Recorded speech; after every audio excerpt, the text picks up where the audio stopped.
চাই, ওকে তো ফাঁসি দেওয়া হয়, তার ফাঁসি আমরা চাই। সিয়াম একটা অসুস্থ মানুষ, যা বোঝা গেছে। ও বিন্তিকে যে মারছে, ও একবারও ভয়ও লাগে নাই, বিন্তিকে পুরো ডিরেক্টলি মারছে, এমন ভাবে তাকে হত্যা করা হয়েছে।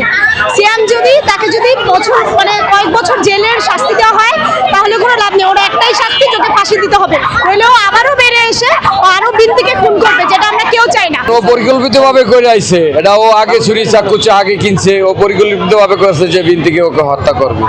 আমরা চাই খুনি সিয়াম একটা অনেক বড় একটা আসামি, সে তার ফাঁসিটা হোক এবং বিন্তি হত্যার বিচারটা হোক। কখনো কোনো জায়গায় দেখবেন একদিনের ভিতরে কোনো আসামিকে কোর্টে নেওয়া হয়? জীবনে আমরা কখনো শুনি না।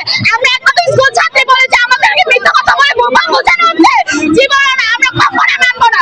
আমাদের যতগুলো মিথ্যা কথা বলা হয়েছে প্রত্যেকটা হিসাব চাই আমরা। আর যদি আমাদের বোমা বুঝে বলা হয় যে ও তো অপ্রাপ্তবয়স্ক বলে ও খুন করতে পারছে, ওর মাথায় এতটুকু সেন্স ছিল যে একটা মেয়েকে খুন করা যায়, তাহলে কিভাবে সে অপ্রাপ্তবয়স্ক হয়? বাংলাদেশের আইন প্রণয়ন করা হয় ঠিকই, কিন্তু সেটা বাস্তবায়ন করতে আমরা দেখি না। ফাঁসির আসামিকেও ছেড়ে দেওয়া হয়, এমন বাংলাদেশে আমরা বসবাস করি। সেখানে রেপ করে বের হয়ে যাচ্ছে আসামি, বের হয়ে যাচ্ছে, খুন করে বের হয়ে যাচ্ছে। খুনি সিয়ামকে কেন ফাঁসি দেওয়া হবে না? ওর বয়স 15 দেখে, ও নাবালক দেখে কেন? ও যেহেতু নিজের হাতে ওর আইন তুলে নিতে পারছে, ওকে এখন ফাঁসি দেওয়া যেতেই পারে। আমরা শুধু চাই ও যেন ফাঁসি হয়। আমরা এই জন্য মানববন্ধন নিয়ে বের হয়েছি। যেখানে বিন্তি নিজে বলে গিয়েছে যে ওকে খুনি সিয়াম মেরেছে, সেখানে ওর কেন ফাঁসি হবে না? আমরা সেটাই জানতে চাই, কেন ফাঁসি হবে না? ওকে তো ফাঁসি দেওয়া হয়, আমরা এতটুকুই চাই। সিয়াম একটি তার পূর্বের স্কুলের ক্লাসমেট ছিল এবং তারা একটি সম্পর্ক ছিল মূলত। বিন্তি সেই সম্পর্ক থেকে বেরিয়ে এসেছে এবং বেরিয়ে কেন এসেছে? সিয়াম এই প্রতিশোধটি নেয়ার জন্য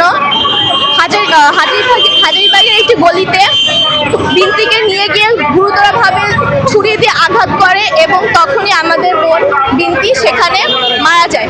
তার মূলত ইচ্ছাই ছিল তাকে মেরে ফেলবে। শুধুমাত্র একটি সম্পর্ক থেকে বেরিয়ে আসার কারণে তাকে এমন গুরুতরভাবে হত্যা করা হয়েছে। এবং সিয়াম কোনো ভালো পরিবার থেকে আসে না, সিয়াম মূলত একটি কিশোর গ্যাংয়ের সদস্য।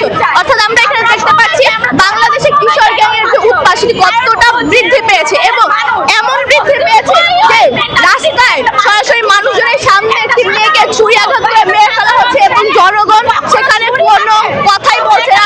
মূলত জনগণ বিন্তিকে ধরবে বা সিয়ামকে ধরবে এমন কোনো কিছুই নাই। এবং কি সিয়ামের বাবা মা সিয়াম হত্যা করার পর তার বাড়িতে গিয়েছিল, সিয়ামের বাবা মা সেখানে ছিল।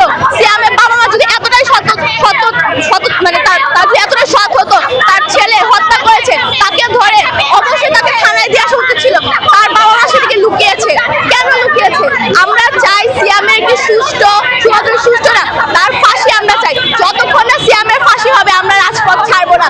আমরা আমাদের বোনের বিচার নিয়েই রাজপথ ছাড়বো। আমরা সেই খুনি সিয়ামের ফাঁসি চাই। আমাদের একটাই দাবি, সিয়ামের ফাঁসি চাই। যেন আজকে এই ফাঁসি কার্যক্রম আমরা জানতে পারি, সবাই মিলে বিশ্ববাসী জানতে পারে, যাতে এই ফাঁসির মাধ্যমে কেউ যেন কখনোই ভুল আর কখনোই হত্যাকাণ্ড না করে। আমরা এই জন্য আজকে ফাঁসি চাইতে হাইকোর্টের সামনে দাঁড়িয়েছি। এই বিচারটা খুব দ্রুত কার্যকারিতা করে, যেন এই বিচারটা যেন হয়। বিচারটা কার্যকারিতা যদি না হয়, তাহলে এরকম বিন্তির মতন আরো অকালে অনেক মা সন্তান হারানো যাবে। তাহলে এটা তো দেশে হওয়ার মতো না, যা হয়েছে মানবতা বিভিন্ন। আর কি বলবো, স্তব্ধ আমি।